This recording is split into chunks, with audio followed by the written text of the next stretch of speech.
I wanted to talk about something that came up at the track this last weekend. We had two normal track days at Palmer and then the non-sport bike day. One of the normal days I was sitting down with Aaron, which again, one of the things that I haven't been able to do a lot is sit around and talk to some of the friends that I've made at the track. And Aaron is definitely one of them. And he were talking, and he asked me a question that rarely any motorcycle rider ever asks me. And it's that, do I run across a lot of riders who don't really think or feel or understand that you can feel what your motorcycle is doing? And instead, they just ride the bike, and suddenly they get in trouble, and they don't know why. And that's an excellent question. And it's actually going to be the overall sort of theme of my next book, or at least a book, one of the two I've got in mind, called Mindful Motorcycling. And the whole point of it is that when you become really, really proficient at paying attention to what your motorcycle's telling you, then you can really bring your sensitivity toward everything that you do to the forefront. A lot of my street training is about bringing things you already do to your consciousness, and that's the only real way that you can bring a real high level of proficiency to your riding. Because you can teach the nuts and bolts, that's easy. In trail braking and more complex things, those things aren't really that difficult to teach or to learn with practice. But at some point, you really need to ramp up your game and start to really be more sensitive to what the bike is really telling you. Well, what am I talking about? Well, the easy one, the first one, the most obvious one is what your tires are telling you. I've written many times that are in the book about having a traction sense. And what does that mean? Well, it literally means that you are able to have a sense, just almost like what you can feel in your fingertips, about what your tire is doing. Now, obviously, we don't have that direct contact, but you can develop a very clear, open conduit to your tires by starting to really pay attention to how they feel. Now, how do you do that? Well, if you're a street rider, sometimes that's not as easy because you're nowhere near the capabilities of the tires, of modern tires. So, you're not really getting to the point where you feel the tire move around and under control.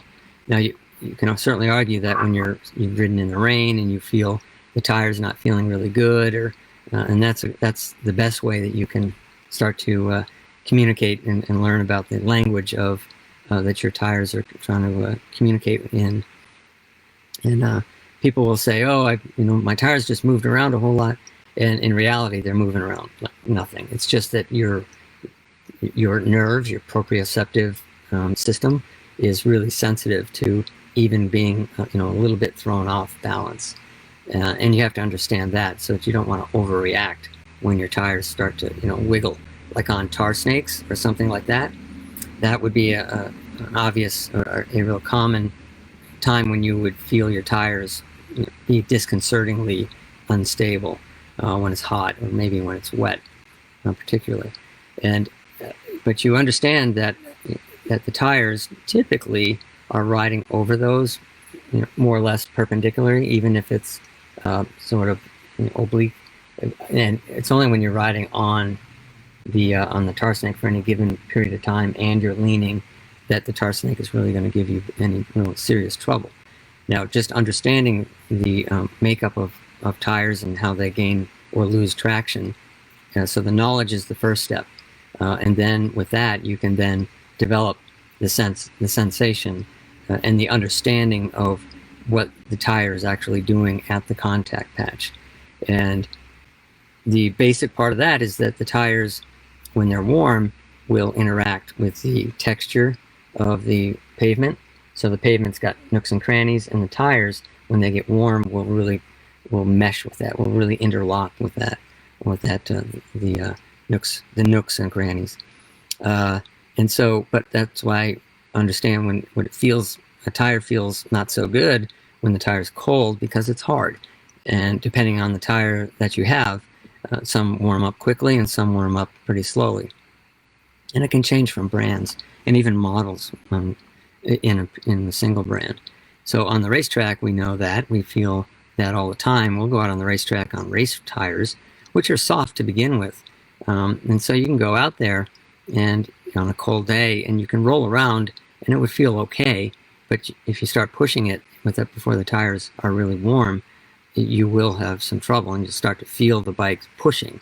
And that's one of the sensations that you'll feel besides a normal like wiggle like on tar snakes, or say you're on the gas in the rain and you got on the gas too hard and the rear tire steps out a little bit. Those are all indicators, and those will teach you about what it feels like. Dirt riding will do that too, where your traction is always variable. Now, granted, you have different types of tires off-road, but it still gives your system a sense of what it feels like for a motorcycle to move around and to get used to it, so that if it does happen out on the street or on the racetrack, that it's not that big a deal because you've felt it before. Same thing happens like when you first drag a knee or when you first touch a foot peg, and this all happens on the track, that everybody, really they're shocked by it because they've never felt it before, or even ABS. People have never felt ABS before, which is why we do all this stuff in the parking lot training and street training. So an example.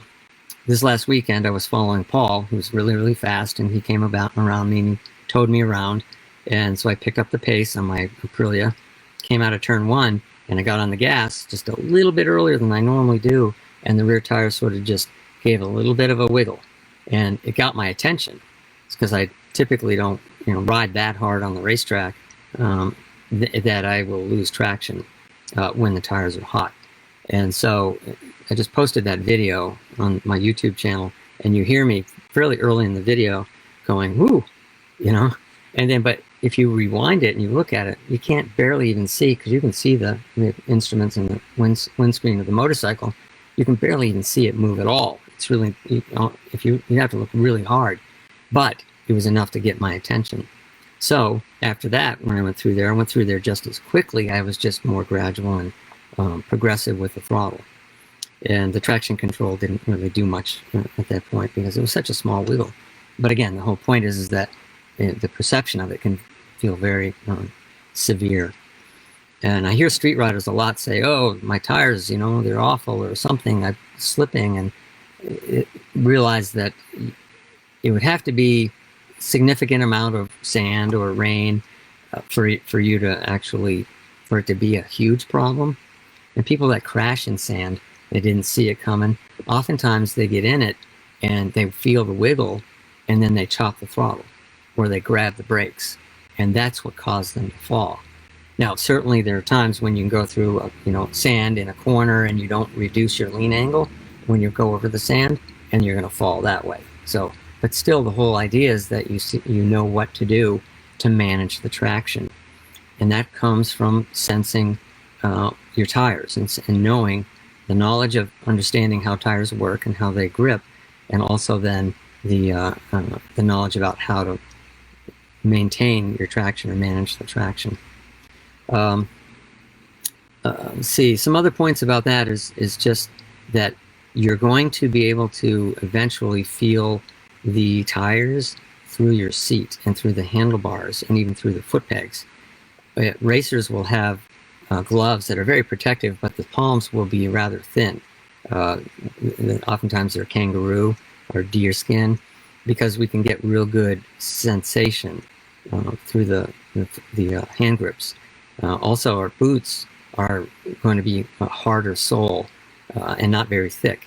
We don't want the insulation between our feet, our feet, and the foot peg, the vibrations, all the stuff that we pick up that is like, is that normal? Is that not? And so those are things that we get a lot of feedback from. From your seat, same thing. You'll see race bikes have these little tiny pads, and all that is just to get that direct connection to the motorcycle.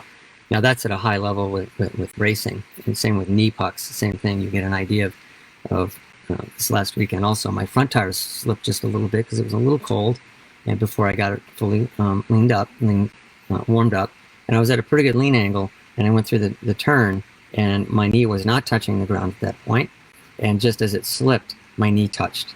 And that's how I knew that it had slipped a little bit. And then I backed off, a tad, and just let the tires warm up a little bit more, and then off I went, and everything was good to go. So again, that's pertaining to track days or racing.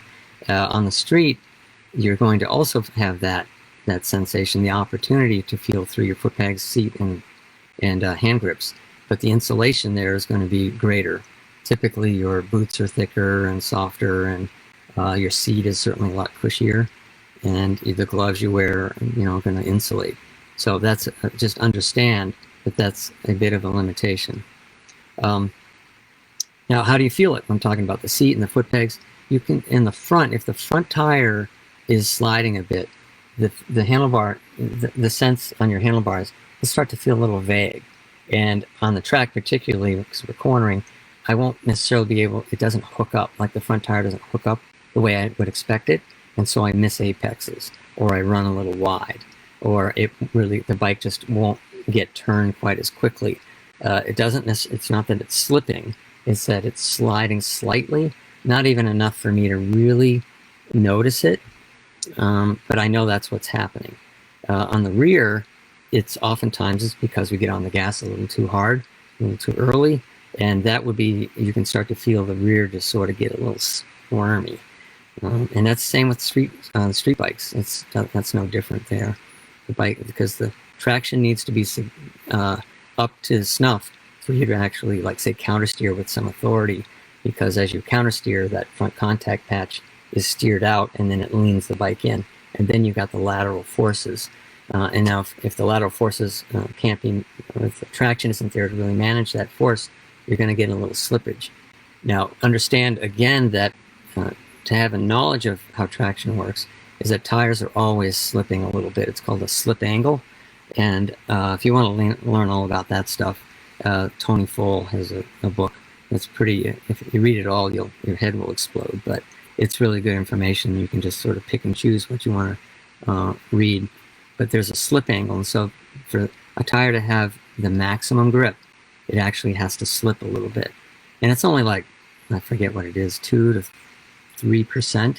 So you won't really feel it, but that little bit of scrub is what actually gets the tire to get at its optimum traction. So for it to go over to 5, 6, 7%, that's too much. And now you're going to start to sense that the tire is not really, giving you, or that it could be giving up its traction fairly quickly, and you got to back off. Don't panic. If you are starting to slip and you chop the throttle, that's going to then take that load and it's going to spike it, and that's what causes the front tire to slide, and front and the rear too, because you're unloading the rear when you chop the throttle. The more a tire is loaded to a point, the more traction you have. But if you give it too much traction too quickly, it's going to slide. So that understand that decelerating is going to load the front tire. That can be good, but not when it's already at the edge of its traction. You have to maintain a steady throttle, and understand on the other side, let's say especially going downhill corner, if you chop the throttle, the rear tire can actually, it will lift and lighten, and you can actually have the rear come around.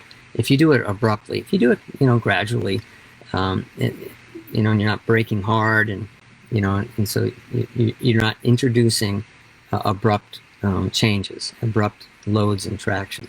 If you do it progressively, tires will do an amazing job for you. Let's talk a bit about tires. Tires, those of you who are track day or racers, understand that tires are not just about how much grooves you have, how deep your grooves are. Because as tires wear, they get thinner. And as the rubber gets worn through, this is for street or track, and as it gets thinner, more heat gets built up because there's less material for that heat to get dissipated. So as tires wear, they then start to wear exponentially quicker.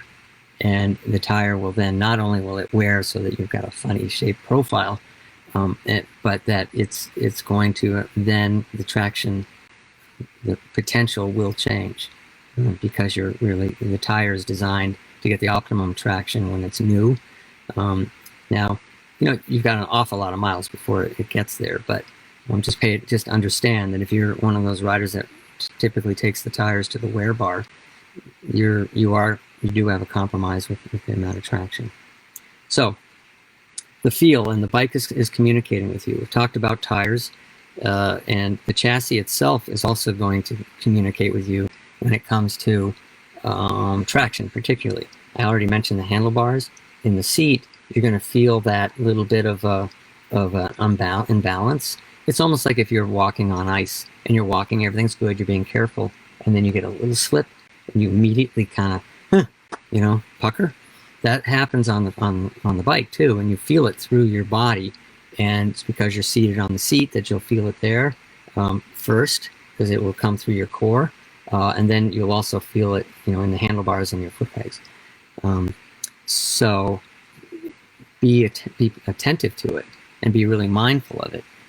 You probably have had that experience. You just haven't really understood that it's something that you can actually not control, but to understand and to use to your advantage. Back to the racetrack. I'm going to use the racetrack as an example mostly because we're at the more extreme edge of traction. That I had my Tiger 800, so this will apply to the non-sport bike people out there. I had my Tiger 800 on the track with 90-10 tires, 90-10 being 90% pavement, 10% off-road. So they're kind of stiff, and they're really not designed. They're certainly not sport tires. But I had it on the racetrack and went out, and it was cool. It was first session of the day, and it was pretty cool. Not terrible, 50 degrees maybe. Maybe it was a little warmer. And I got out there, and I just, first 3 or 4 corners, I was like, oh, geez. I could just feel that the bike was not the tires were not hooking up, and the bike was sort of wanting to push, and I just feel it, and I feel it in my core. And so I was just going to get off because this is dangerous. Well, but then I said, well, wait a second, I know something. And I know that as the tires warm up, that they will start to be able to interact with the pavement.